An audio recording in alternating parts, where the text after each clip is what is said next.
আসসালামু আলাইকুম বন্ধুরা, আজকে আমি আমাদের দেখা সরকারের সবথেকে ময়লা বাড়ি পরিষ্কার করার বিষয় দিচ্ছি। আমরা 11 জন একত্র হয়ে যাচ্ছি এই বাড়িটা পরিষ্কার করতে। দেখুন কি পরিমাণ ময়লা। এরকম ময়লা পায় যদি আপনি আগে কোনো সময় দেখে থাকুন তাহলে কমেন্ট করে জানিয়ে যাবেন। একদম কিছু ঝলক দেখে দিলাম এই বাড়ির। এই দেখুন এখন সোফাগুলোই করে নিয়ে গেছে, এত ময়লা। এরা হয়তো জানে না যে বাড়ি কীভাবে পরিষ্কার করতে হয়। মনে হয় 11-12 বছর ধরে এই বাড়ি পরিষ্কার করে। যেখানে যেটা আসে সেটা এমনই আছে, কখনো যে বাড়িটা পরিষ্কার করে এটা জানে না। এখন আমরা এখান থেকে যত লেগ হচ্ছে তাই করেছি, এবং বলে কুকুরটা পর্যন্ত তারা কীভাবে পরিষ্কার করতে হয়, কিন্তু এই মানুষগুলো জানে না কীভাবে বাড়ি পরিষ্কার করতে হয়। সেটা আমাদের কাজই এই বাড়িটা পরিষ্কার করা।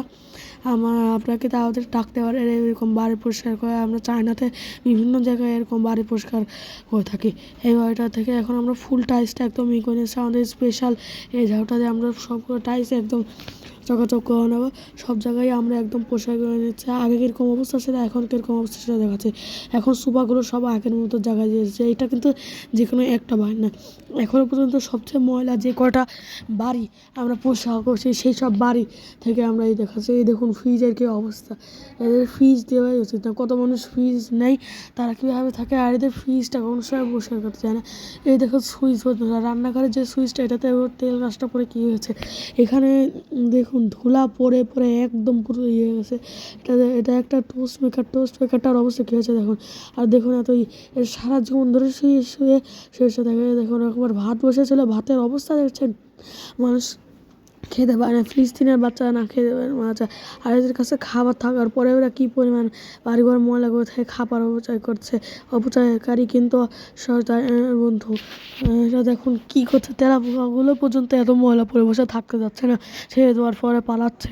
বন্ধুরা, এই বাড়ির থেকে কখনো পর্যন্ত জ্বালায় নিচে যে ময়লাটা, নিচে ঘর থেকে যদি বারান্দাদের নিচে ময়লাটা ফেলে দেয় তাও হয়, কিন্তু ঘর থেকে নিচে বারান্দা ময়লাটাই করে না। ঘরের ভিতরে ময়লা আছে, ময়লাই করে দেয়। এবং ধাওটা পর্যন্ত ভেঙে গেলে এখানে কী পরিমাণ ময়লা স্তর যাচাই করে ভাবেন। ওইদিকে হয়তো মনে হয় আশেপাশে একবার পায়ের সাথে লেগে গেছে। দেখুন বন্ধুরা, এটা গ্যাস আর পানির লাইন, এটা গ্যাস আর পানির মিটারের লাইন।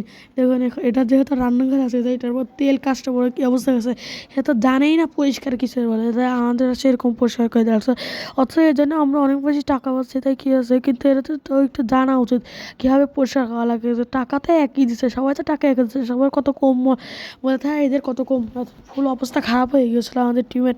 ওরা পরিষ্কার করতে দেখুন চিমনি দিয়ে যখন যে এর সাথে কিছু তেল থাকে যে শক্ত, এগুলো যেহেতু ভারী, তাই এগুলোই নিচে টেটে যে জমা হয়, গড়ি গড়ি নিচে টেটে যে জমা হয়। তো যে কয় বছর ধরে পরিষ্কার করে না, 1 মাস পরে পরে ট্রেটা পরিষ্কার করা লাগে, কিন্তু এত জানি না 1 মাস পর পরে ট্রেটা পরিষ্কার করা হতো। এই চিমনিটা এখন আমরা পরিষ্কার করে নিচ্ছি একদম মুছে। দেখুন মনে হয় চিমনিটা প্রায়ই পরিষ্কার করা হয়ে যাচ্ছে।